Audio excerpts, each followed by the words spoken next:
Bonjour à tous.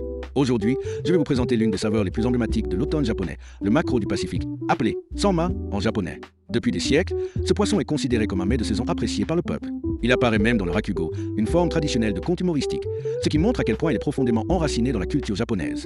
En bref, les Japonais adorent le sanma. Autrefois, le sanma était le poisson bon marché par excellence. On pouvait acheter 3 poissons pour seulement 100 yens. Mais les temps ont changé. La baisse des prix et les conditions de pêche difficiles ont entraîné une hausse spectaculaire des prix. Aujourd'hui, un menu de sanma grillé dans une chaîne de restaurants coûte près de 1500 yens. Ce qui était autrefois un plat humble et économique est devenu une petite gourmandise saisonnière.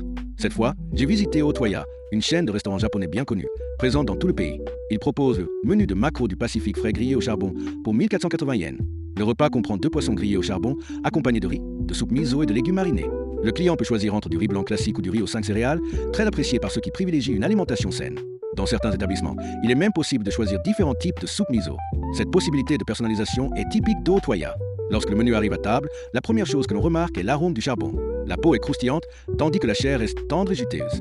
Le sanma, riche en matière grasse, est particulièrement savoureux, surtout accompagné d'un peu de radis blanc râpé, une combinaison traditionnelle au Japon.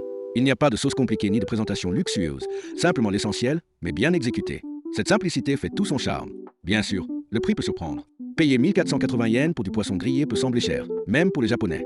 Mais étant donné la rareté du sanma ces dernières années, ce prix reflète la réalité actuelle. Pour ceux qui se souviennent encore du sanma comme poisson économique, cela peut paraître amer. Mais cela illustre bien la manière dont la valeur des ingrédients évolue avec le temps. Un autre atout d'Otoya est la possibilité d'adapter légèrement son repas. Choisir du riz aux 5 céréales au lieu du riz blanc en est un exemple. Cela reflète l'approche moderne de la gastronomie japonaise qui combine tradition et souci de santé. Même si Otoya fait désormais partie d'un grand groupe de restauration, son identité de restaurant familial de type menu complet reste intacte. Cette continuité rassure les clients fidèles. Je vis à Nagoya et j'ai personnellement visité 5000 restaurants au cours de 10 000 repas à travers le Japon. D'après mon expérience, la hausse du prix du menu sanma symbolise une évolution importante de la culture culinaire japonaise. À Nagoya, où les menus sont connus pour leur générosité et leur bon rapport qualité-prix, payer près de 1500 yens pour du sanma montre combien son statut a changé. Le prix pratiqué par Otoya n'est pas exagéré compte tenu de son implantation nationale, mais il met en évidence cette transformation. Pour les visiteurs internationaux, je recommande vivement d'essayer ce plat au moins une fois. Le sanma est bien plus qu'un simple aliment, c'est une expérience culturelle. Il symbolise l'automne au Japon, que ce soit dans les histoires, les poèmes ou les repas familiaux. Manger du sanma grillé avec du riz et de la soupe miso revient à goûter l'essence même de la cuisine japonaise familiale. Même si le prix paraît élevé, l'expérience en vaut la peine. En résumé, le menu de sanma grillé au charbon d'Otoya est une représentation simple mais complète de la culture culinaire japonaise en automne. Peau croustillante, chair tendre, un peu de radis râpé, du riz et de la soupe miso. C'est un repas authentique, sans luxe inutile.